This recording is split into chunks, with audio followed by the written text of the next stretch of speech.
Hello children, good morning. I'm going to teach you 8th chapter of history, popular beliefs and religious debates. In this chapter you will learn about the Bhakti and Sufi movement in the Madhwal period and the main feature of both these movement, and also you will learn about the Bhakti and Sufi Sant. Let's start.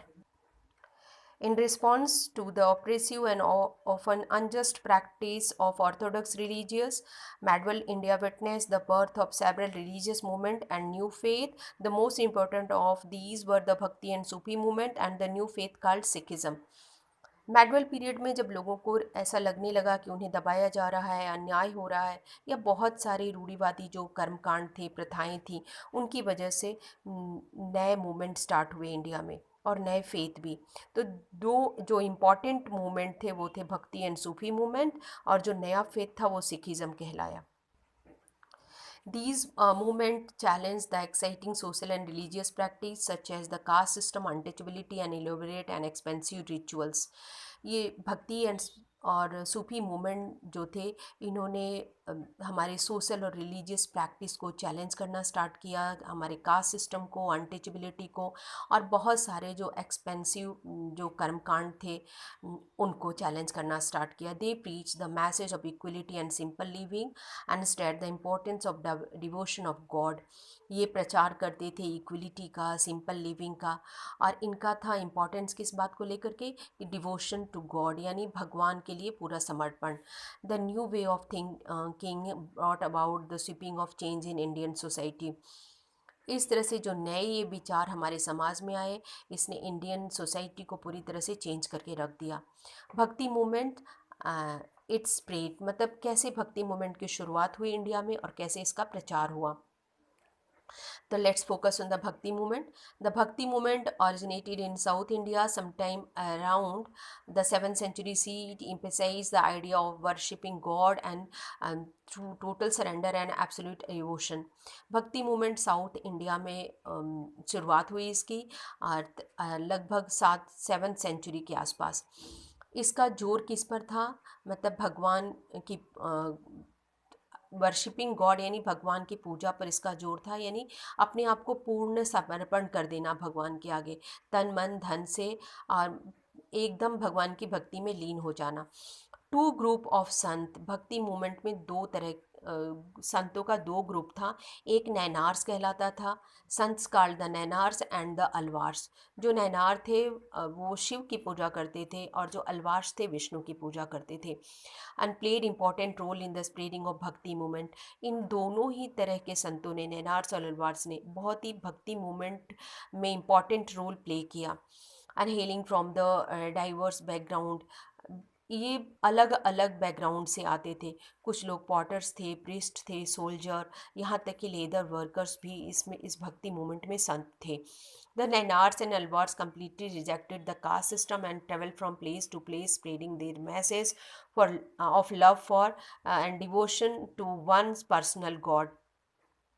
जो ये भक्त थे नैनार और अलवार, इन्होंने cast system को बिल्कुल reject किया था।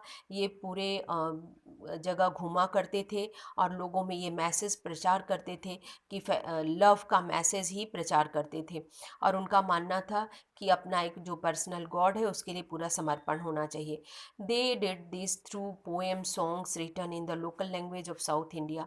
ये जो भक्त थे ये अपनी लैंग्वेज में, साउथ इंडियन लैंग्वेज में पोएम्स लिखा करते थे, सॉन्ग्स लिखा करते थे, और उसके थ्रू लोगों में प्रचार करते थे। Over the time the message of bhakti spread to the north India. समय बीतता गया, इस तरह से भक्ति मूवमेंट नॉर्थ इंडिया में भी फैलने लगा। Rise of the several important भक्ति संत, नॉर्थ इंडिया में बहुत सारे भक्ति संत जो हैं वो उनका उदय हुआ। Much of the information that we have about the bhakti sant come from the oral history. बहुत सारे सूफी संत ऐसे हुए जिनके बारे में जानकारी नहीं है। कुछ संत की जानकारी सिर्फ ओरल हिस्ट्री में मिलती है, यानी लोगों के द्वारा बताई जाती है। Let us look at the some of the people who help the bhakti movement flourish. अब चलिए हम जानेंगे कि वो कौन कौन से संत थे जिनकी वजह से भक्ति मूवमेंट जो है वो डेवलप हुआ या फला फूला। तो फर्स्ट थे Adi Shankaracharya. Adi Shankaracharya born in a village called Kalady. Kalady में मतलब केरला में इनका जन्म हुआ था, केरला के गांव में कालड़ी में 8th सेंचुरी में। और ये बहुत यंग एज में ही तपस्वी बन गए थे। And he travel across the sub continent holding debates and discussion with the spiritual leader. इन्होंने बहुत यात्राएं की पूरे इंडियन सब कॉन्टिनेंट में, और स्पिरिचुअल जो लीडर थे उनके साथ डिस्कशन करते थे, डिबेट करते थे। He established four mathas in the four corner of India and spread his teaching. इन्होंने अपने विचारों को 4 मठों के द्वारा प्रचारित किया। 4 मठ की इन्होंने स्थापना की थी। Shankaracharya did not believe in the rituals, वो रिचुअल्स में बिलीव नहीं करते थे। He also spoke of the importance of the renunciations. मतलब वो जो थे वो त्याग को ज़्यादा इम्पोर्टेंस देते थे, नॉलेज को ज़्यादा इम्पोर्टेंस देते थे। And in order to reach God and attend salvation, उनका मानना था कि हर इंसान की लाइफ में जो होता है सबसे इम्पॉर्टेंट चीज़ क्या होती है, वो होती है मोक्ष प्राप्त करना। हीज़ री एग्जामिनेशन ऑफ वैदिक philosophy paved the way for the bhakti movement. उन्होंने वैदिक फ़िलासफ़ी को वापस री एग्जामिनेशन किया और भक्ति मूवमेंट को एक मार्ग दिखाया, एक दिशा दी। नेक्स्ट जो हमारे गुरु थे वो थे Ramanuja. Ramanuja was born in 1017 CE in Tamil Nadu. He argued that in order to attain salvation, 1017 में इनका जन्म तमिलनाडु में हुआ था रामानुजा का। और इनका भी मेन जो विचार था वो था मोक्ष प्राप्ति ही, मतलब more importance than the acquiring knowledge. उनका मानना था किताबी जो नॉलेज होती है उससे ज़्यादा ज़रूरी है आपको ज्ञान प्राप्ति होना उस चीज़ का जिसके बारे में आपको मोक्ष मिलता हो। Ramanuja treated all human being as equal and spoke about against ritual. Ramanuja जो थे वो सभी मनुष्य को इक्वली ट्रीट करते थे, कोई भेदभाव नहीं करते थे। और वो जो रिचुअल्स होते हैं, कर्मकांड होते हैं, उनके खिलाफ वो हमेशा बोलते थे। जो नेक्स्ट गुरु थे वो थे Basawan. Basawan was a religious reformer who lived in the 12th century CE। He founded the sect of Lingayat. Basawan जो थे वो एक समाज सुधारक थे 12th century में। उन्होंने एक लिंगायत संप्रदाय की स्थापना की थी। और he preached against the evil of the caste system. वो भी सामाजिक जो बुराइयां थी कास्ट सिस्टम वगैरह उनको वो उनके खिलाफ बोला करते थे, खिलाफ प्रचार करते थे। Reject the supremacy of race class and meaningless rituals. वो भी पुरोहितवाद के खिलाफ थे, तथा वो जो मीनिंगलेस जो हमारे रिचुअल्स हैं, कर्मकांड हैं, हमारी रूढ़िवादी जो प्रथाएं हैं उनके खिलाफ बोला करते थे। Advocated the worship of one God Shiva. वो भी जो हैं वो वकालत करते थे एक भगवान की पूजा यानी शिव की पूजा करने की। नेक्स्ट थी Mirabai. Mirabai was a Rajput princess who lived in the 16th century after her husband the Ranas of Chittor died in battle. Mirabai devoted herself to composing and singing bhajanas in praise of the god Krishna. Mirabai जो थी वो Rajput princess थी। उनके जो husband थे चित्तौड़ के राणा थे। उनकी जब बैटल में डेथ हो गई उसके बाद वो पूरी तरह कृष्ण की भक्ति में लीन हो गई और वो भजन और पोएम्स लिखा करती थी। And disciples of the Guru Ravidas, वो गुरु रविदास की शिष्य थी। And she openly challenge the caste system. Openly वो कास्ट सिस्टम को चैलेंज करती थी। उनका मानना था कि सबसे बड़े जो होते हैं वो भगवान होते हैं। This made her very popular with the common people in Gujarat and Rajasthan. इसी वजह से वो जो गुजरात और राजस्थान में काफ़ी पॉपुलर हो गई थी। भजनास कंपोज बाय मीराबाई आर संग in many part of India even today. आज भी मीराबाई के कंपोज किए गए जो भजन हैं वो बहुत गाए जाते हैं, इंडिया में बहुत जगह गाए जाते हैं। उनका एक पॉपुलर भजन है, मैं आप लोगों को बताऊंगी, मेरी तो गिरिधर गोपाल दूसरों न कोई। नेक्स्ट जो है गुरु वो थे चैतन्य महाप्रभु। बहुत ही पॉपुलर सूफी संत थे Chaitanya Mahaprabhu. Lived in the 15th and 16th century CE। Was a Vaishnav संत। ये वैष्णव संत थे, रिलीजियस रिफॉर्मर थे, बंगाल के थे। फिर इसके बाद devotees of Radha and Krishna. ये राधा और कृष्ण के भक्त थे। सबसे ज़्यादा ये पॉपुलर थे अपने म्यूजिकल परफॉर्मेंस को लेकर के। कीर्तन किया करते थे। ही believe that everyone could engage in the kind of the worship. इस तरह से हर कोई अपने आप को भगवान की भक्ति में लीन कर सकता है, और वो भी कास्ट और क्रीड के खिलाफ थे। He gained a lot of follower among both Hindu and Muslim. इसी वजह से उनके बहुत सारे फॉलोअर थे, हिंदू भी थे और मुस्लिम भी थे। आपको आपकी बुक में जो ये पिक्चर दिखाई दे रही है, ये पिक्चर जो है, image show the Chaitanya performing kirtan in the street of Navadvip Bengal. Navadvip Bengal में ये कीर्तन परफॉर्मिंग करते समय जो है पिक्चर बनाई गई है उस समय की। नेक्स्ट है भक्ति संत ऑफ महाराष्ट्र, सॉरी, शंकर देवा। शंकर देवा वॉज अ भक्ति sant and social religious reformer of Assam. Shankar देवा जो थे वो भक्ति संत थे, साथ साथ सोशल रिलीजियस रिफॉर्मर भी थे, यानी धार्मिक सुधारक भी थे। असम के deeply influence by the teaching of the भगवता पुराना। भगवता पुराण के से वो काफ़ी प्रभावित थे। Start a new religious movement called the एका सरना धर्मा। एका सरना धर्म की जैसे उन्होंने संप्रदाय की स्थापना की थी। Included people from all cast and religion. सभी धर्म और जाति के लोग उनके इस मूवमेंट में शामिल थे। He translated many religious book including the Bhagavata Purana and the Ramayana in Assamese. उन्होंने बहुत सारी किताबों को ट्रांसलेट किया असमी लैंग्वेज में, जिसमें भगवत पुराना एंड रामायणा जो कि काफ़ी फेमस है। नेक्स्ट जो हमारे संत थे वो महाराष्ट्र के बारे में हम पढ़ेंगे। Tukaram one of the great sant of Maharashtra lived in the 17th century. सी ही 17th सेंचुरी में तुकाराम जो थे वो महाराष्ट्र के बहुत ही फेमस सूफी संत हुए थे।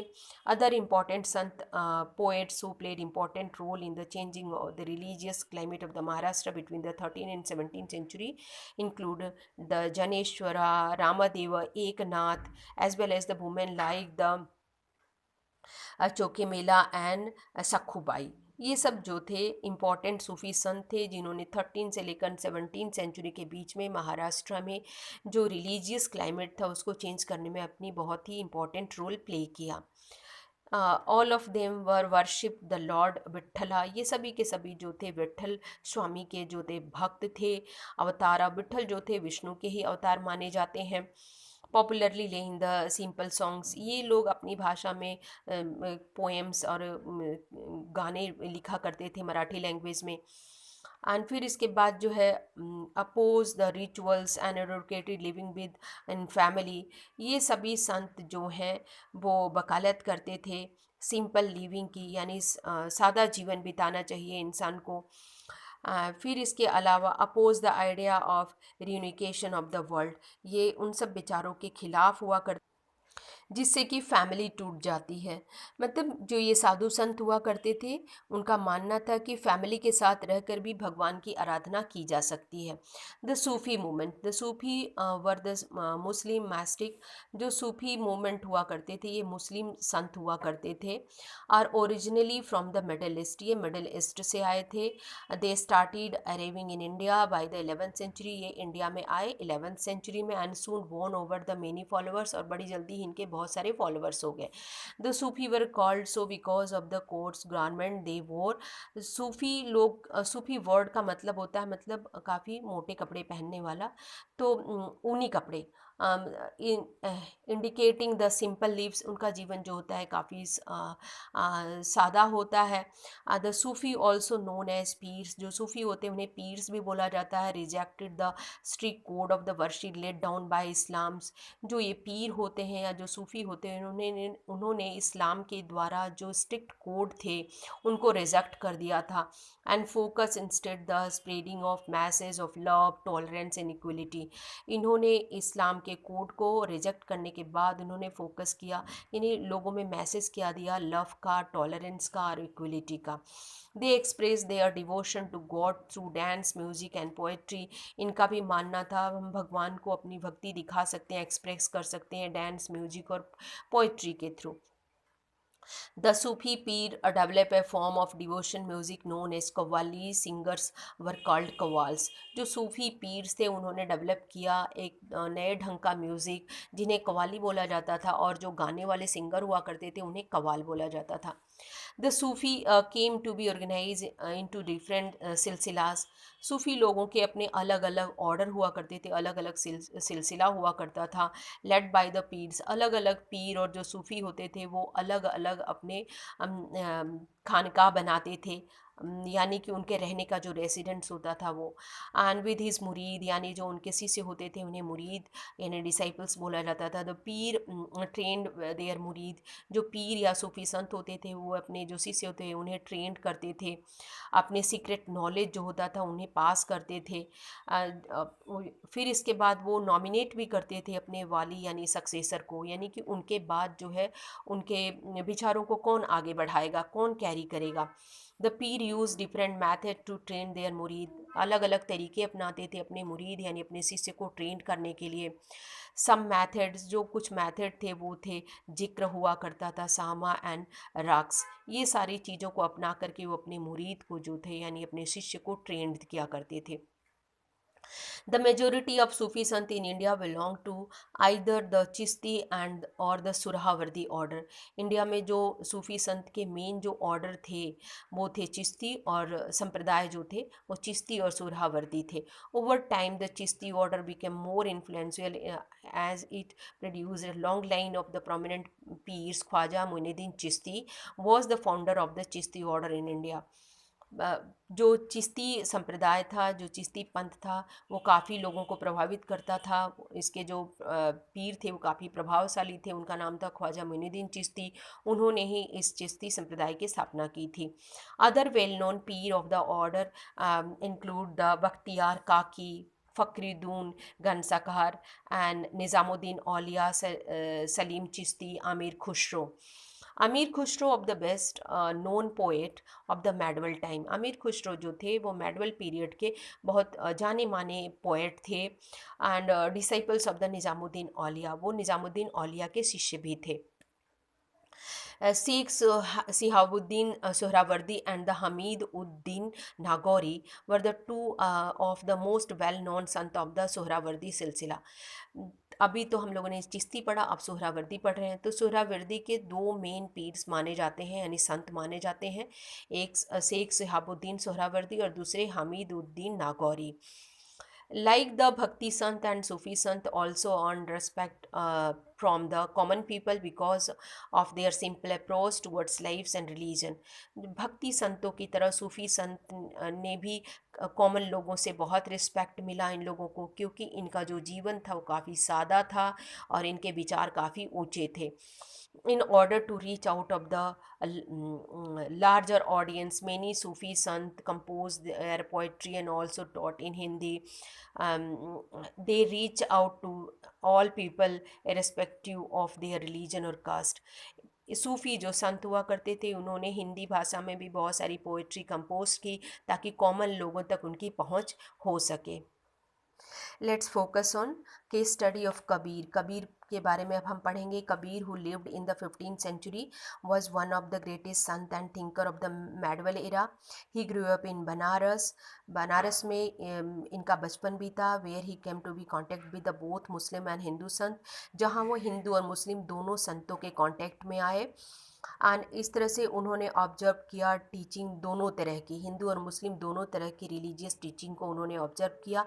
सून ही came to be influence by the idea of bhakti sant and Sufi Sant of his time, और बहुत जल्दी ही वो प्रभावित हुए अपने भक्ति और अपने समय के भक्ति और सूफी संतों से।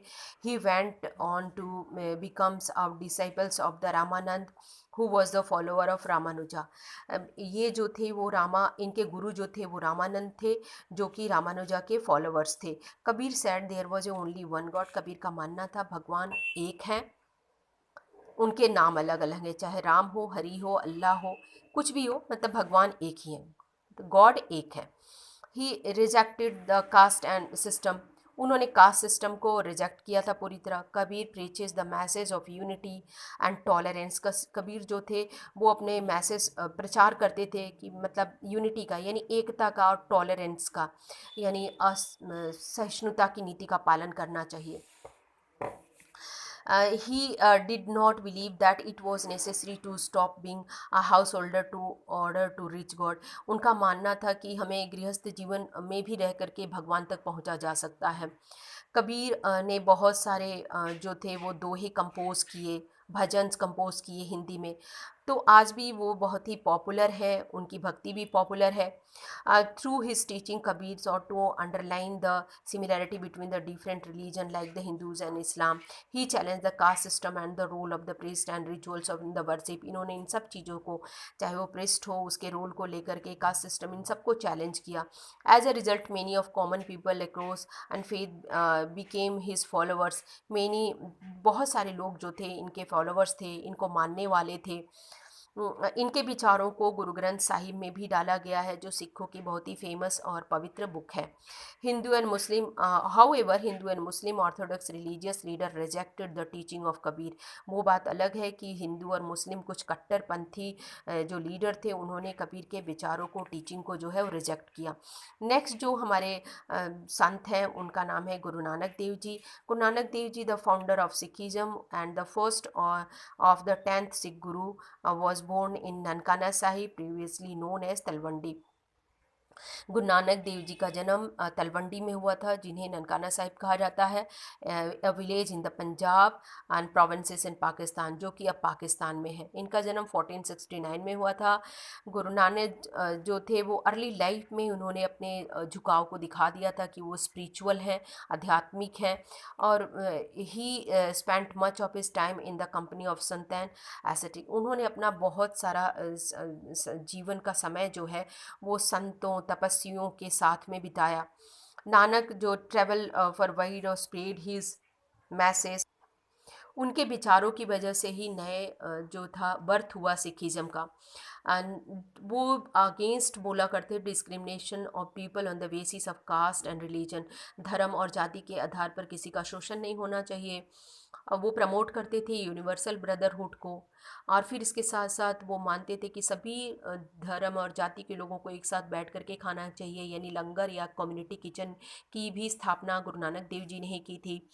गुरु नानक जो थे वो बिलीव करते थे ओनली वन गॉड पर, कबीर की तरह ही एक ओमकार। एंड उनका मानना था कि जो है सभी लोगों को एक डिसाइपल, जितने भी शिष्य हैं उनको सतनाम यानी वाहे गुरु खालसा, ट्रू नेम का ही बार बार उच्चारण करना चाहिए। Guru Nanak underline the importance of the purity of character and conduct. उनका मानना था कि अपने आपको प्योरिटी यानी कैरेक्टर को प्योर बना के रखना चाहिए।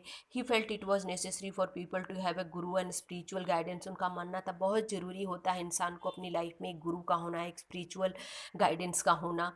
फिर इसके बाद he believe that one could lead a successful life by the combining one spiritual life with their duties as the householder. उनका मानना था कि हम गृहस्थी जीवन के साथ साथ स्पिरिचुअल लाइफ को भी जी सकते हैं।